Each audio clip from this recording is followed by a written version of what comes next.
تو اس میں جو آپ نے مجھے بات بھی یاد دلائی تو اس سے ایک اور بات بھی ذہن میں آ گئی، وہ بھی بیان کرنی کہ انہوں نے عجیب تماشا لوگوں نے بنا لیا کہ رسول کریم علیہ السلام کی بیویوں کو جو اللہ تعالیٰ نے سورہ احزاب میں کہا کہ تم گھروں میں رہو، اپنی زینت نہ دکھلاتی رہو، اور پردے کے پیچھے سے لوگ سوال کریں تو کہتے ہیں یہ سارے حکم حضور کی بیویوں کے لیے، دوسریوں نہیں۔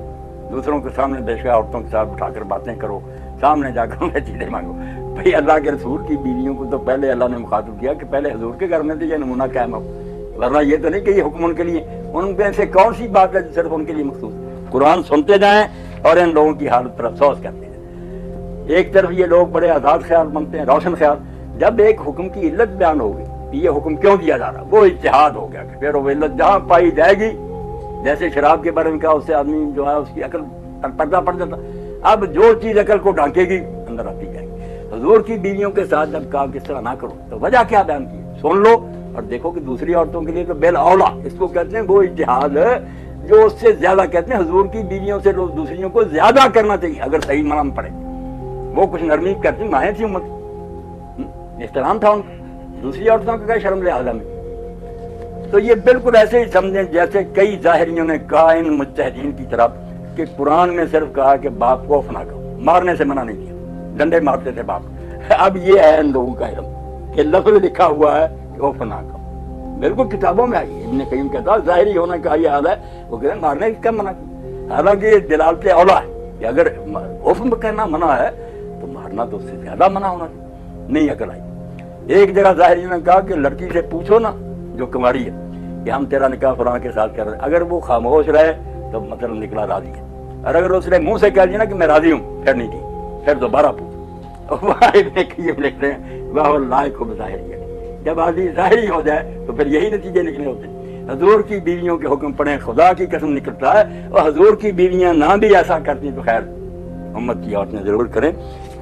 تباہی کیا کہتا اللہ، یا نساء نبی لستن کاحد من النساء اتقیتن، یہ تو پہل کریں، شروع حضور کے گھر سے کریں، اے نبی کی بیویوں تم دوسری عورتوں کی طرح نہیں اگر متقی بن کر رہو۔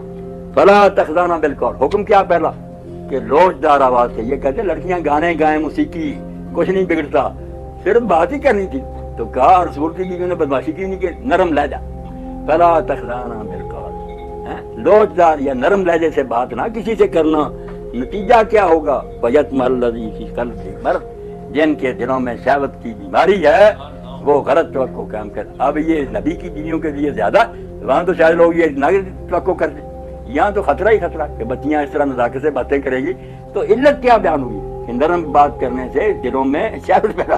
اب یہ کسی زمانے تک یا کسی خاص عورت کے لیے ایک عام اصول مل گیا کہ نرم لہجے سے اگر باتیں کریں گی، خبریں سنائیں گی، اناؤنسر بنے گی، گیت گائے گی، تو پھر فَيَطْمَعُ الَّذِي فِي قَلْبِهِ مَرَضٌ، جن کے دلوں میں پہلے ہی بیماری ہے نا، امید باندھ لی، وَقُلْنَا قَوْلًا مَعْرُوفًا، شریف طریقے سے تم بات کیجیے۔ تو ایک بات تو یہ آگے پھر اللہ تعالیٰ نے فرمایا وَقَرْنَا فِي بُيُوتِكُنَّ وَلَا تَبَرَّجْنَا تَبَرُّجَ الْجَاهِلِيَّةِ الْأُولَىٰ، کہ اپنے گھروں میں ٹھہری رہو، اور جس طرح پہلے وقتوں میں بن سور کر باہر گھومتی تھی نہ اس طرح کرو۔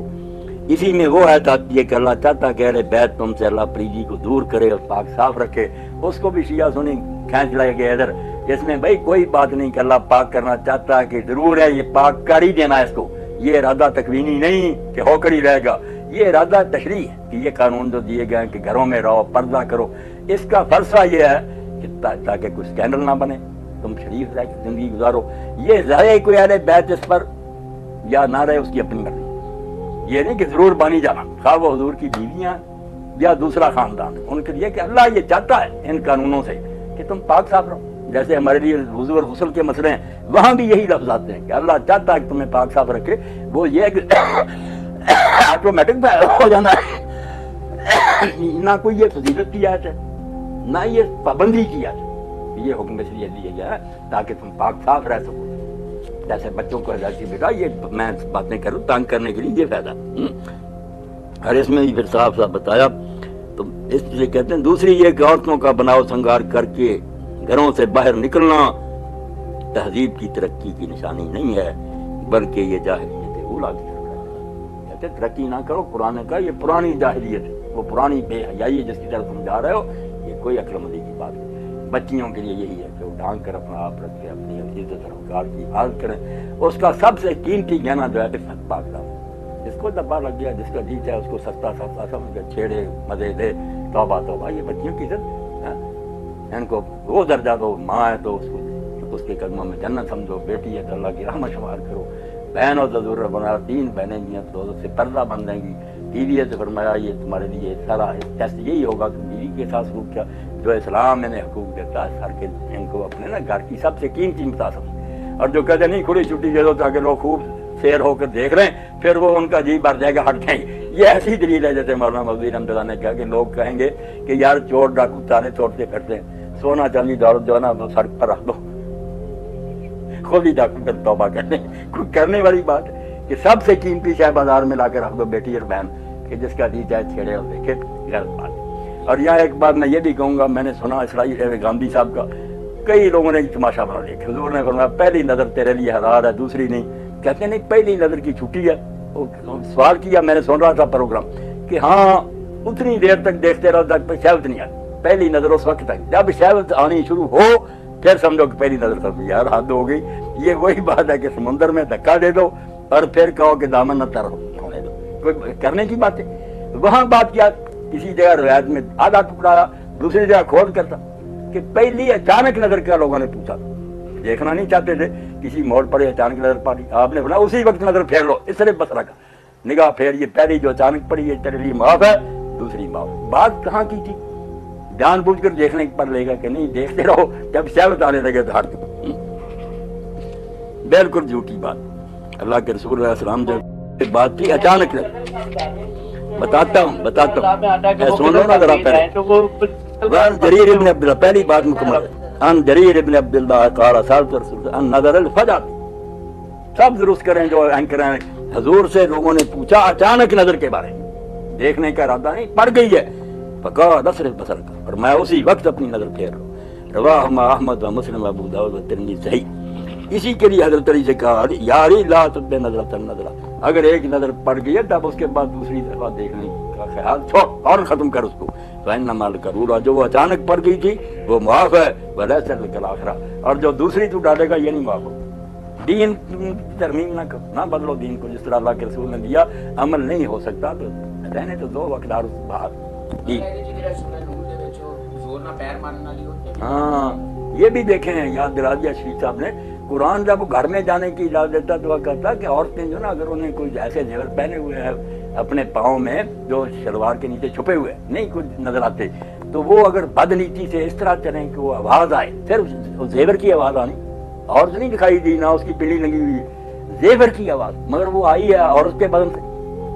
آپ عورت مرد کے درمیان اللہ نے جو ربط رکھا اس کو کیوں بلاتے ہیں؟ اسی لیے اس کے کپڑے، اس کا جسم، اس کے جسم سے آنے والی خوشبو، مرد کے جسم سے عقیدہ خوشبو، وہ خیال نہیں پیدا ہوتا. عورت کی آواز سنے بندہ، اس کی خوشبو آئے، اس کے وہ تو کہتے ہیں کہ اگر کسی جھاڑی پر بھی آپ وہ کپڑا ڈال دیں جو عورت سے پہلے، اس کے بارے میں مرد میں خیال آ گیا مرد ہے یہ فرشتہ نہیں کوئی. تو اللہ نے کہا یہ پاؤں مار کر نہ چلیں تاکہ وہ چھپے ہوئے زیور جو نا ان کا پتہ نہ چلے. اندازہ کرو چھپے ہوئے زیور.